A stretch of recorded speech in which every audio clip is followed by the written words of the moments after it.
Okay, so now I'm going to demonstrate an exercise for those of you who have hyperlordosis or an excessive lower back curve.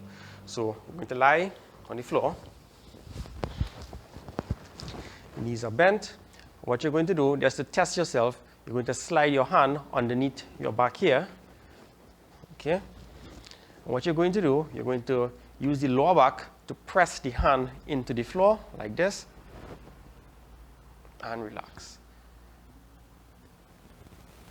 And relax. Okay, so imagine your lower back is curved like this.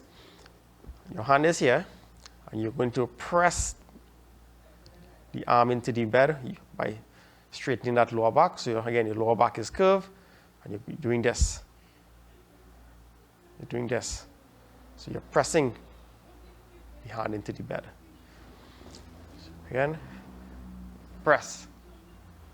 Once you get comfortable with that, you can actually remove the arm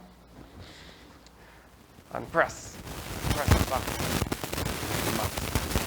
Press the back into the mat. And you'll see after close to 15 repetitions, there will be fatigue in the back. That's okay. Press.